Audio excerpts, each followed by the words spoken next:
የመጣሁት ከአበላባያ አባያ ነው። የጫት ጉዳይ ሲነሳ የኔን ላነሳ ነው። እኔ ከ30 ዓመት በላይ ነው በጫትና በሲጋራ። ስቲል የማያቀኝ ሰው የለም። ሹፌርም ነኝ፣ ኦፕሬተርም ነኝ። ጫት ካልቃምኩ መስራት አልችልም። አሁን ግን እዚህ ቸርች ከገባው በኋላ አመት አልፎኛል። ጫት ሲጋራ ምን እንደሆነ አላቀውም። ጌታና ክብሩለት በእልልታ በጭብጨባ። ሁለተኛ ጫት ስቅም ቦርሳዬ ውስጥ መንገድም ስወጣ ኦሞፕራዞል የጮጋራ መድኃኒት አይለይም ከኔ። ጮጋራ መድኃኒት ካልዋጥኩ መዋል አልችልም። አሁን ግን የጮጋራ መድኃኒት አይደለም ጮጋራን አላውቀውም። ሌላው ቀን ሙሉ መኪና ላይ ሰራ ከዋልኩኝ ሹፌርም ነኝ ብያለሁ። ኪንታሮት ቂጤን ሳክ ነው ሙሉ አፍራለሁ። ደም ነው የሚደማው። ቃል ነው የወጣው። ሌላ ነገር የተባልኩት የለም። ያ ኪንታሮት በሶስተኛው ቀን ነው ከነሶንኮፉ የወጣው። አላውቀውም። አረ ደስ ያለው ለጌታ ክብር እልልታ። ሁለተኛ እኔ እንጃ የማያቀኝ የለም ማለት እችላለሁ። የጫት ትል ተብዬ ነው ያለሁት። ከዛ ወጥቻለሁ። ገንዘብ አላቅም፣ አይቀመጥም። አሁን ግን ከዛም ስራ ወጥቼ በስልክ ነው መኪና ሰው ገንዘብ እያስገባ እየገዛው እየተላኩ የምሰራው። ለዛ በቅቻለሁ። እዚህ ቸርች ገብቼ ጌስት ሃውስ ገብቼ። ስለዚህ ማናችሁም ከሱስ ውስጥ ያላችሁ ነው ወደዚህ። ጫት ለስንት ዓመት ነው የምትቀመው? ከ30 ዓመት በላይ። ከ30 ዓመት በላይ ሲጋራና ጫት ከ30 ዓመት በላይ። እዚህ መቼ ነው የመጣው? ሐዋርያው ጋር ጥቅምት 11 1 ዓመት ከምናምን ሆነኛል። የዛሬ ዓመት ማለት ነው።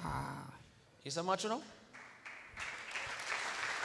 አሁን ሐዋርያው ከጸለየ በኋላ ጫት የለም ሲጋራ በአንድ ቀን ነው የቆመው። በስንት ቀን? በአንድ ቀን ነው ያቆምኩት። ሱስ በአንድ ቀን አይቆምም። አረ ደስ ያለው ለጌታ ክብር እልልታ ጭብጨባ። በጌታ በኢየሱስም ይንቀልላችሁ። አሜን። ስላንተ ጌታ ይባረክ። አባያን ያልከኝ አባያ ወደ ምዕራብ ነው። አበላ ኢየሱስ ጌታ ነው። ጌታ ይችላል። እንኳን ደስ አለ።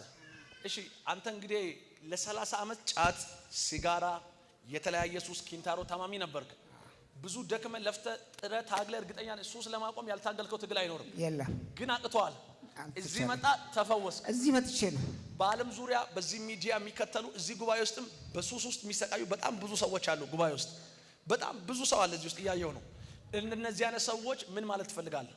እኔ አሁን ለመናገር እንፈልግ ባልናገርም በብዛት እዚህ ገብቼ እንደተፈወስኩ እየተናገርኩ ነው፣ እየመሰከርኩ ነው። ሌሎችም ከዛ አልፎ አሁን አንድ ጓደኛዬን ጋብዣለሁ። እሱም ክርስቲያን ነው፣ ያው መቆም ይችላል። ሌሎችንም ልጋብዝ እየጠራው ነው። ምክንያቱም ሱስ በጣም ኢኮኖሚ እንደሚያናጋ አውቃለሁ። እኔ ለወርቅ የነበርኩ ነኝ። አሁን ተነስቼ በእግዚአብሔር ያልከፍ ብያለሁ። ሌላውም ከዚህ ወጥቶ ከሱስ ዓለም ወጥቶ ወደ እግዚአብሔር እንዲመለስ ነው መልእክቴን የማስተላልፈው። ሱስ እንደማይጠቅም እኔ በብዛት ያውቁኛል። ደግሞ አሁን ሰውነቴ ራሱ ተለውጧል። መጀመሪያ ግን የስጋ ማውጫ ስተኪኒ እንኳን መሆንም አልችልም። በጣም ከዚህ የባስ ቀጫጫ ነበርኩ። አሁን ደሜ ተመልሷል። ይሄ ማለት እዚሁ ሐዋርያው ቸርች መጥቼ ከተፈወስኩ በኋላ ነው። ይሄ ከፈውስ በላይ ነው። በዚህ ሱስ ያላችሁ ተመለሱ ነው። እንደገና በረከትንም ታገኛላችሁ ነው የምለው።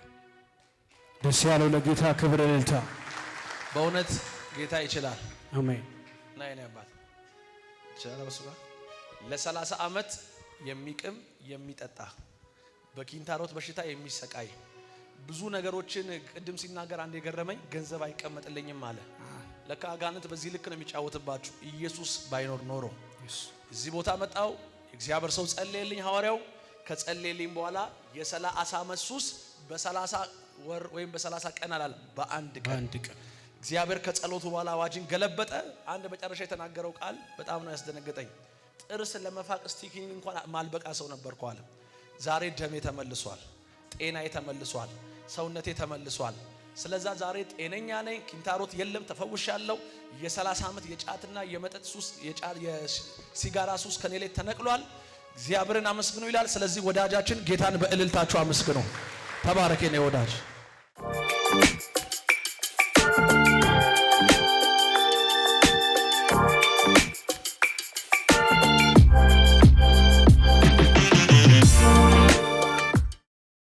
ከዋጪ ጋር ነው የመጣሁት።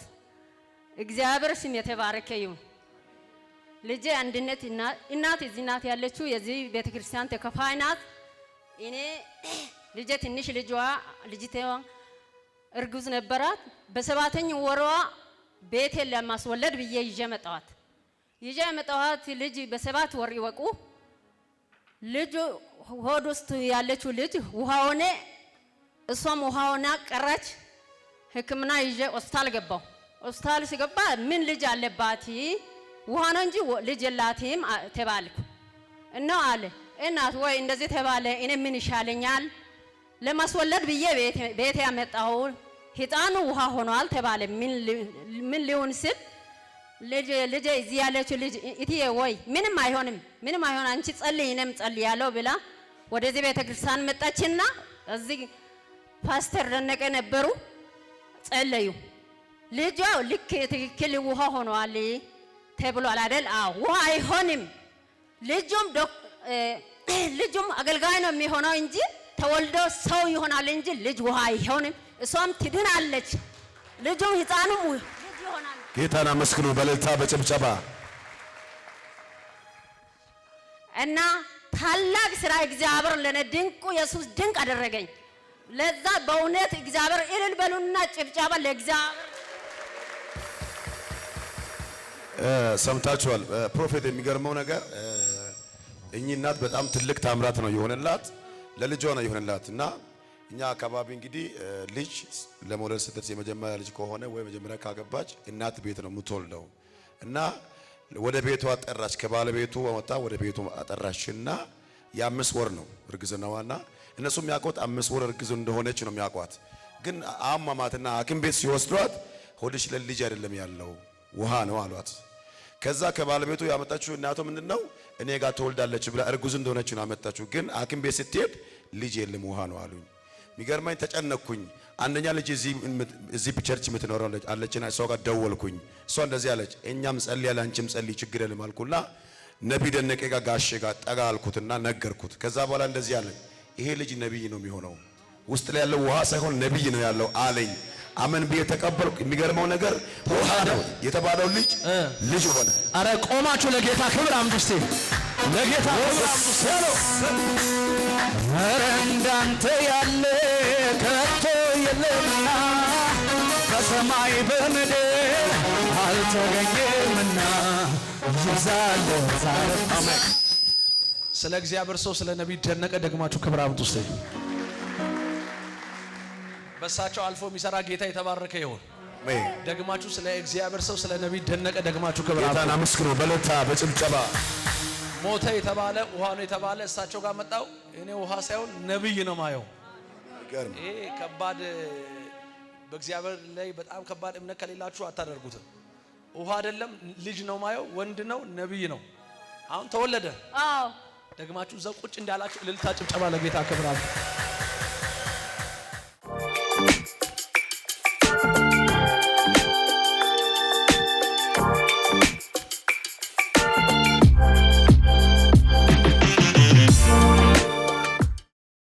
ስሜ አማረች እባላለሁ። እግዚአብሔር ያደረገልኝ ትልቅ ነው።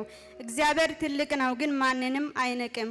ምስክርነትን ከመስማት በፊት እግዚአብሔር ቆማችሁ ከኔ ጋር አመስግኑልኝ። ሁላችሁም ቆማችሁ ጌታን አመስግኑላት።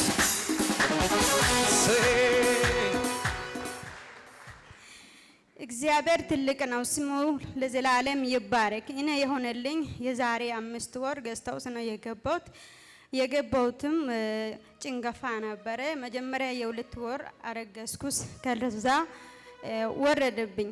ከዛ በኋላ እንደ ኖርማል ፔሪድ ዝም ብሎ ይመጣል ተከታታይ እስከ 3 ወር ማለት ነው።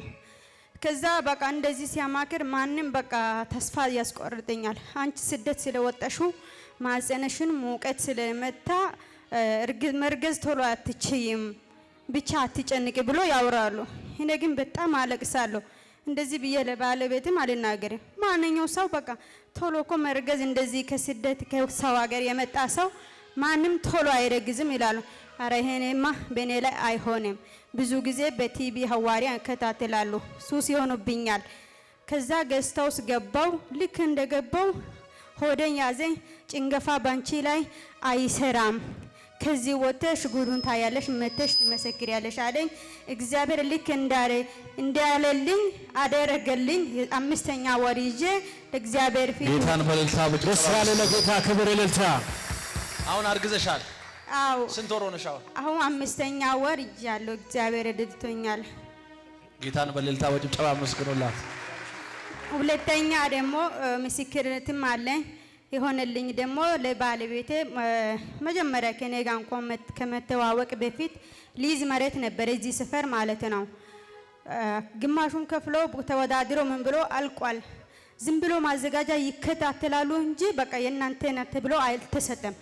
እዛንም ደግሞ የእግዚአብሔር ሰው ሲጸል እግዚአብሔር በልጅ በቤት በመኪና በሁሉም ይባርከሻል፣ ሁሉንም በየተራው መተሽ ትመሰክሪያለሽ ብሎ ነበር። እዛንም ደግሞ ሳልቆይ ወዲያውኑ ልክ ጽንስም እንደዛው እኔ ሲቆጥር 2 ወር ይዤ ነበረ። መሬቱም ደግሞ ተሰጠ። ቤት መስራት ብቻ ነው የቀረልን ማለት ነው። ደስ ያለ ለጌታ እልልታ ጭብጨባ